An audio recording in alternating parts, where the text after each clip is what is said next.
Good morning and welcome to a very early day just outside the new house. For you guys, there would have been a vlog yesterday, more than likely. But I didn't actually record anything yesterday. I got completely wiped out by a migraine and was not living my best life and spent most of the time sitting in a dark room. However, Elizabeth was as busy on the house, including looking after me, and I'm very thankful for that. And she finished chasing out some of the cables inside the living room, which I'll roll a clip of now.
So thank you very much to Elizabeth for recording those and holding the vlog down. There wasn't enough footage for us to carry a whole day's worth of vlog, especially with me being out of it. So yeah, we've put those clips into today's vlog, and now we are back to the action because it is dark outside. I have my sunglasses and migraine is no longer about.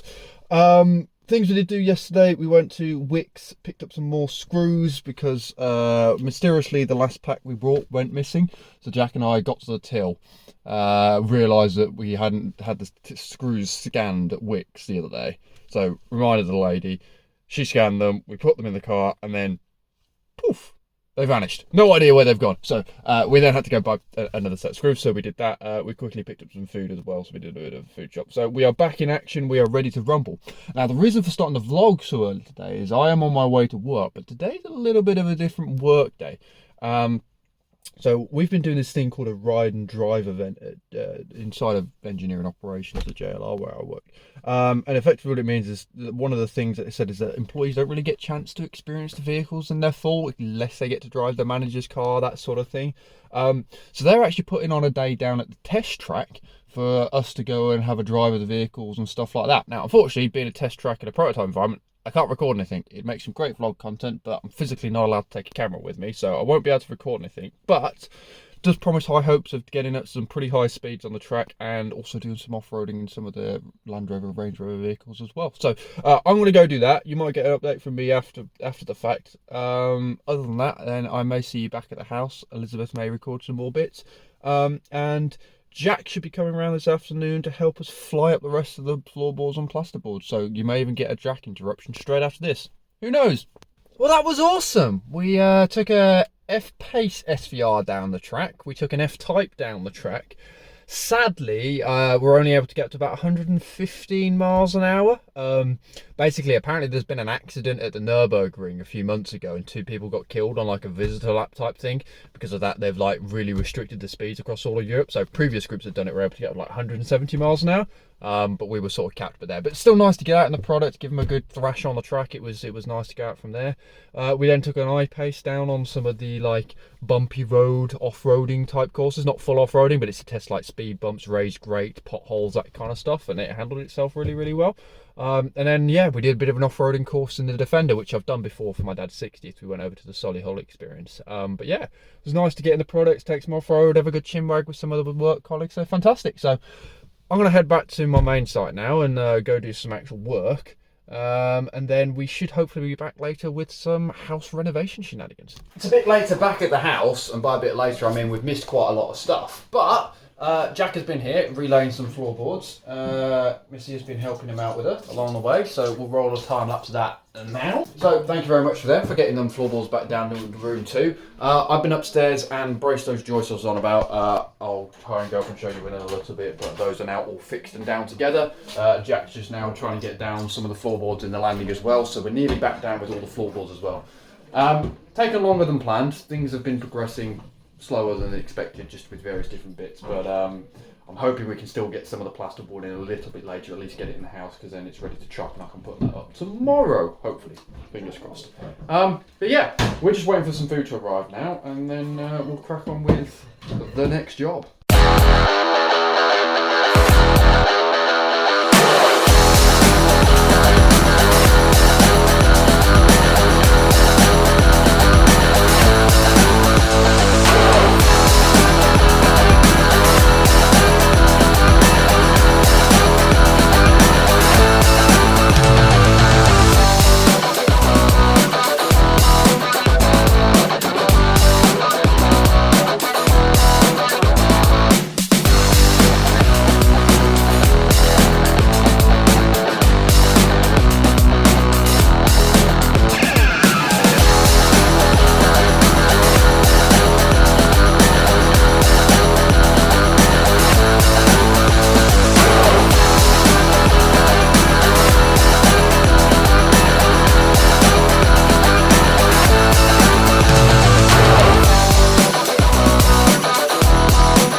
Well, minor cock up on my behalf. While fixing said floorboards down, completely forgot about the pipe that was running through there, and I've nicked a hole in the pipe, put a pinhole in the pipe with the screw bit. So, plumber man Alex to the rescue.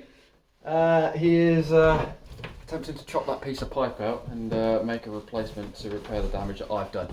Minor compromise on the plan. Up on my behalf. There will be a beat there. And yeah, we will improvise, we will adapt, and we will overcome, and we'll get the floorboards down eventually. So, minus all the drilling holes in pipe work aside, Alex has now fixed it. We won't show the fix. It is fixed. It wasn't the easiest fix in the world. How long did that just take us? I say us, him. Probably best part of an hour and a half. Oh yeah. At least just to get that one sorted. We're gonna check it in a second, make sure it does leak, and I pray it does leak. No, I'm praying that it. So yeah, pray it doesn't leak. You just said it does leak. No, we pray it doesn't leak, otherwise we're gonna be in a world of trouble. But to try and end things on a happy note, we're gonna come up in the loft and see a lot of the progress that Alex has been making up here now. So we have pipes going left, right, and centre all over here now, feeding all sorts of shenanigans. We have this lovely raft of copper running over here now as well, which we did have a good old discussion about, because it kind of fits between beams and doesn't fit between beams and does fit between beams. So I'm going to have to alter how I lay this. So that one there goes through, nice. Yeah. That one, maybe a little notch outside. Yeah. I think that one there is like, you might just have to like, notch it. Notch the underside I of just it. notched the bottom out of it. Yeah, but I think we'll work our way around there. I'm now going to do my orchestrated fold myself into the loft so we can go have a look at the rest of the stuff up there. So we'll cut to that, because this is going to be, well, it's probably entertaining, but it's hard to film while climbing up a ladder. Alex has decided to film how a 6'5" guy folds himself into a loft which is not being made for a 6'5" guy. So this guy just sort of crawls up. I have to sort of fold myself in like this, bash my head off some rafters and the roof, twist me bum round, and then like this get into a squatting position, hence why my knees are aged about 40 years, and then I can rise like a phoenix into the joist space. Welcome to the loft. Reaction to plumbing then, since we have a cameraman for the job. We now have, oh, very nice. We have the manifold coming along, so that one is... That's your downstairs... Ooh. Testing his memory now. Downstairs cloaks. Yeah, that's downstairs cloaks. So that's downstairs cloaks, so that's toilet and sink in the downstairs bathroom. Yeah. Same as the first one on the hot. Ah, okay, so that's hot. Ah, red hot, blue cold. Got you. So cold downstairs, hot downstairs. That one is cold. That's going to be your shower. Cold. That's temporarily fed to your shower. Yeah. So if you can see, we've got a temporary feed off that to Lovely. its electric shower. Lovely. Then we've got 2 more there, which are going to do other things. We've got this one running through, which is That's your cold incoming. cold incoming because there's no valve on it, so that makes sense. And then there's another one there to do some other functions. So that's there in case you want to put water softeners and stuff in the future. Gotcha. So you can actually link straight onto that. So we're going to leave that blank for the time being. No, this one here. Oh, That's right, my bit of the pipe there, so you can actually link a water softener in. Gotcha. Okay. Yeah. And then we have all the hot feeds up here. We have pump, with another one now to come because of the bath, which is arriving tomorrow. So bath is actually arriving tomorrow. I don't think I've updated vlog, so we'll be collecting that. We then have the 2 valves which you were just showing me. What were they called again? Zone valves. That's Zone your valves. heating zone valves. Yeah, which you were just telling me the cost of. So that's all delightful. We then have main pump. That's heating flow. Heating flow. Coming from the boiler. Oh, you've got both the expansion vessels in as well. I Yeah, yeah. They both fit there. Nice. They fit nicely. Nice. You've got your heat cylinder flow going straight round to your cylinder at the top. Yeah. Heat cylinder return with a lever valve there, so you can isolate the cylinder. Yeah. If you ever wanted to change the cylinder, you can change it obviously. Yeah. We've still got safeties to go in. Safety off that, safety off there and there. So you do some quite nice plumbing when somebody's not drilling there, doesn't it? And then returns. There your returns are there down there. Yeah. Obviously they'll be the same way around as your flows. So these are your flows off the zone valves. Yeah. There your returns down there. So you can isolate. So if that one there, for example, is the downstairs. Yeah. On the right hand side. Yeah. Is piped in, and the downstairs on the return side is piped in. Yeah. So you can see that they are return for downstairs. Nice. Cool. Well, that's the update in the loft. Thank you very much, Mr. Plumber Man. One thing we are working on is the brevity of your conversations. This man can talk for England. I don't know if I can talk for England, but I can also explain for England. He can explain for England. But this is looking good. Just a shame that somebody keeps drilling holes in the pipes. There's only the one hole so far. Please don't do any more. I'm planning on doing more. Cry. That vlog's probably going to be one of the most scatty ones we've released. It was a bit all over the place. It's been a bit of a mess, if I'm being completely honest. But after about 2 and a bit hours, Alex has finally fixed my mess up with putting a hole in that pipe. Much shenanigans. We've got it in, and we now have water running to the downstairs radiators, which is good. I've vented those out now, closed the valve outside. So pretty much when James comes on Thursday to get some power to the immersion heater, then we'll at least have a level of heating downstairs that's a bit better than the oil heater, which will make the Eskimo looking person who's currently wrapped up in all their blankets and dressing gowns to keep themselves warm in front of me nice and warm and make them very happy. So yeah, hopefully tomorrow's vlog is going to be a little bit more structured. It was a bit of all over the place today. Yeah, so go and watch tomorrow's vlog to see if it is more structured or see if it's more chaos. But thank you very much for watching, and we'll see you in the next vlog.